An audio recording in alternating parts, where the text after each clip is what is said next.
بسم اللہ الرحمن الرحیم۔ پیارے دوستو، اسلامک واقعات کی طرف سے السلام علیکم۔ پیارے دوستو، ایک زمانہ تھا کہ مکہ مکرمہ پر قبیلہ بنو جرہم کی حکمرانی تھی۔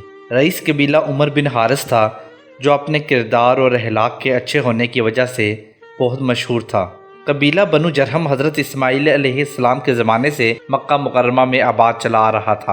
ابتدائی دور پر اپنے کردار اور عمل کے لحاظ سے قبیلہ جرہم کے لوگ بہت اچھے بتائے جاتے تھے۔ بعد میں ان میں بدی کے آثار پیدا ہونا شروع ہو گئے۔ بدی ان کے اندر دن بدن بڑھنے لگی۔ رئیس قبیلہ عمر بن حارث نے انہیں نصیحتیں کرنا شروع کیں، جس کا ان پر کوئی اثر نہ ہوا۔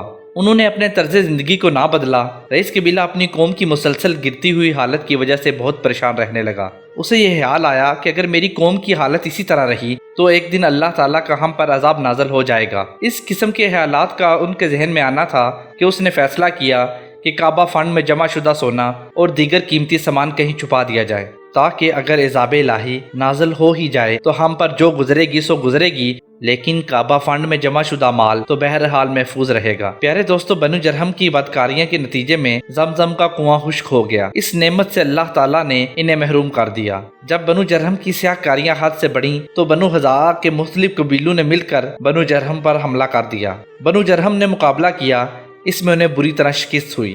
بنو جرہم کو بنو حضاء نے جب مکہ سے جلا وطن کیا تو انہوں نے بیت اللہ شریف کے اندر سونے کی جو 2 ہرن آویزاں تھے اور جو تلواریں آویزاں تھیں اور دیگر قیمتی سامان سب کا سب کنویں میں پھینکا اور پھر اس کو مٹی سے بھر دیا تاکہ بنو حضاء وغیرہ اس سے فائدہ نہ اٹھا سکیں۔ چنانچہ سینکڑوں سال زمزم کا کنواں بند رہا، حتیٰ کہ لوگوں کے ذہنوں سے اس کی یاد اور اہمیت مٹ گئی۔ لوگ مکہ کے دوسرے کنووں سے اپنی ضروریات پوری کرنے لگے۔ جب میراث ابراہیم علیہ السلام کے وارث حضرت محمد صلی اللہ علیہ وآلہ وسلم کی تشریف آوری کا وقت قریب آیا تو اللہ تعالیٰ نے اس کنویں کو دوبارہ منظر عام پر لانے کا کہا اور لوگوں کو پھر سے اس مبارک کنویں سے سیراب کیا جائے اور اس کی اہمیت کو اجاگر کیا۔ یہ عظیم سعادت آپ صلی اللہ علیہ وآلہ وسلم کے دادا جان حضرت عبد المطلب کو حاصل ہوئی۔